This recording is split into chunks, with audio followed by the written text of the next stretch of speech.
pengorbanan itu sudah sempurna, ya, sudah betul-betul finish, selesai. Nah, kita coba cek ya, karena apa?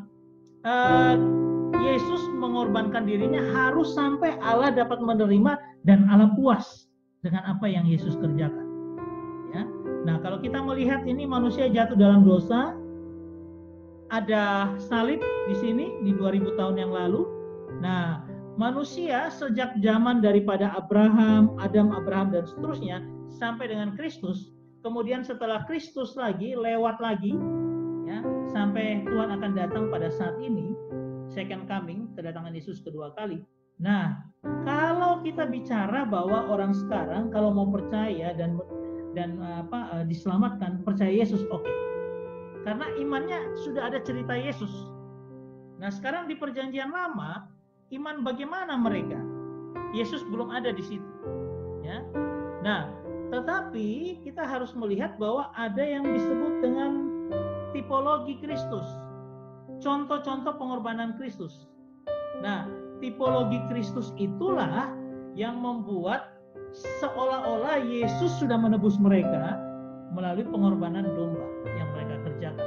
Ketika Yesus di kayu salib, nah dia selesaikan, dia proklamirkan antara seluruh kebenaran di perjanjian lama dan semua yang akan ke depan di perjanjian baru sampai sekarang itu ditebus oleh darah Kristus yang sebelumnya diwakili oleh darah domba. Ya. Nah, jadi menebus total manusia dosa berdasarkan korban darah domba itu tipologi Kristus. Nah, untuk di perjanjian lama itu ada tata cara imam yang mengerjakannya. Itu imam harus mengambil tetesan darah yang domba yang sudah dipotong, darahnya diambil di dalam wadah. Kemudian imam mencocokkan jarinya, kemudian harus memercikannya 7 kali kepada mezbah pengorbanan itu. 7 kali, ya. Nah, kenapa 7 kali? Apakah karena 7 angka sempurna? Tidak juga. Harusnya punya arti. Nah, itu yang saya ingin kita katakan. Nah, di dalam Imamat pasal 16 ayat 14, lalu ia harus mengambil sedikit dari darah lembu jantan itu dan memercikannya dengan jarinya ke atas tutup pendamaian di bagian muka, dan ke depan tutup pendamaian itu ia harus memercikan sedikit dari darah itu dengan jarinya 7 kali. Itu perjanjian lama. Perjanjian barunya bagaimana? Terpenuhi enggak?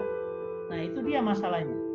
Nah, dasar Alkitab kita adalah bahwa karena dari kepenuhannya kita semua telah menerima kasih karunia demi kasih Kristus karunia.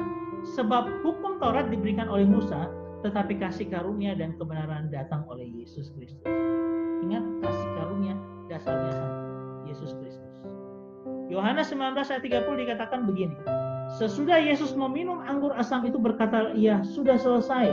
Lalu ia menundukkan kepalanya dan menyerahkan nyawa. Artinya apa? Dia benar-benar sudah menyelesaikan pencurahan darah, sampai 7 kali pencurahan darah baru selesai. Komplit. Ya. Nah, darah yang mahal itu dikatakan dalam pertama Petrus 1 ayat 18-19. Sebab kamu tahu bahwa kamu telah ditebus dari cara hidupmu yang sia-sia, yang kamu warisi dari nenek moyangmu. Itu bukan dengan barang yang fana, bukan pula dengan perak atau emas, melainkan dengan darah yang mahal, yaitu darah Kristus, yang sama seperti darah anak domba yang tak bernoda dan tak bercacat. Jadi itu darah Kristus, darah yang mahal dicurahkan. Nah, apakah darah itu ada 7 kali? Ya.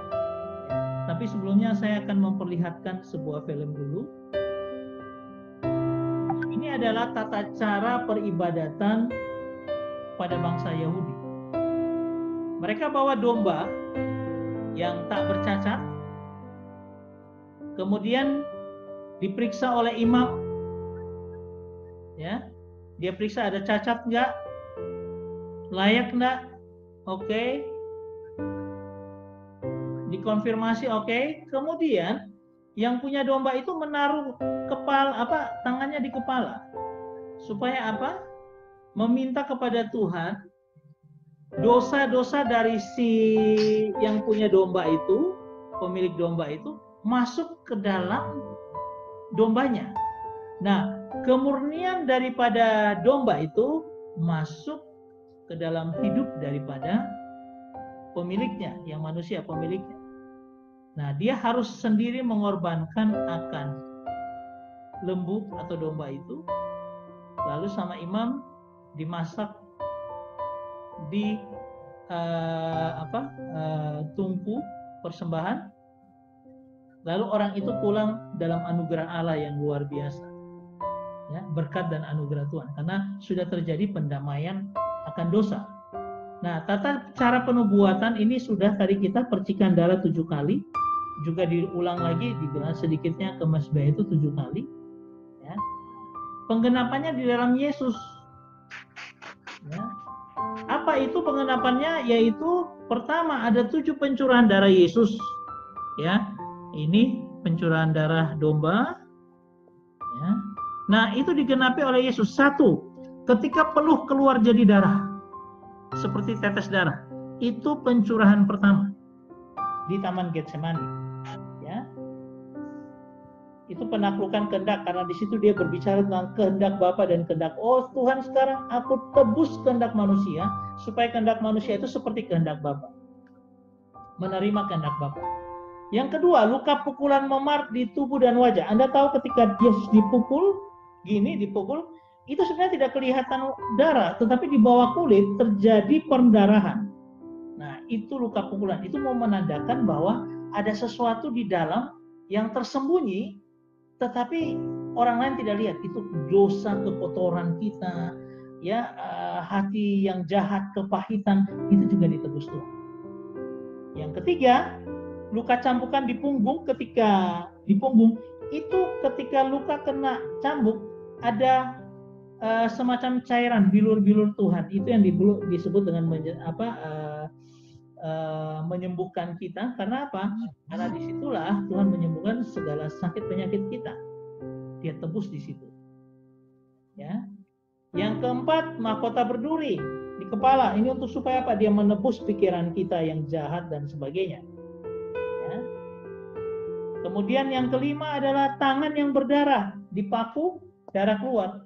Ini mau bicara tangan, pekerjaan tangan kita itu ditebus Tuhan supaya jadi berhasil, ya. Karya tangan dibuat berhasil. Kemudian yang keenam adalah kaki yang berdarah. Kaki itu bicara tentang penaklukan teritorial atas kuasa iblis, ya. Kita kemana-mana iblis akan dikalahkan, kita injak iblis, sehingga anak-anak Tuhan itu bisa mengalahkan kuasa iblis. Dan yang terakhir adalah lambung yang tertikam, di mana air dan darah keluar. Itu melambangkan gereja, yang mana gereja lahir dari air dan darah Kristus, air baptisan, ya. Nah, ini adalah 7 pencurahan, persis seperti 7 pencurahan yang terjadi di perjanjian lama, ya. Sehingga dia katakan tetelestai, it is finished, sudah selesai, sempurna semua. Saya sudah melakukan 7 pencurahan darahku untuk menebus dosa manusia. Oke, harusnya kita juga serius meresponi kasih dan pengorbanan Tuhan, tidak sembarangan, sehingga jangan pernah kita bermain dengan darah yang mahal. Makanya Tuhan bilang, kalau ada orang yang mempermainkan darah pengorbanan Kristus yang mahal, tidak akan ada dosa lagi, ya.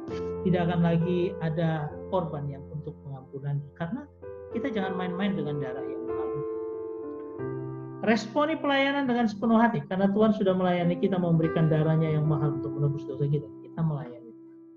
Oke, kita selesai dengan satu bagian lagi, ya. Oke, saya buka dialog lagi. Semua masih lengkap? Oh ya, masih lengkap. Ada yang mau ngomong, angkat tangan, saya unmute nanti. Bisa ngomong, bisa tanya, bisa kasih sharing kepada kita.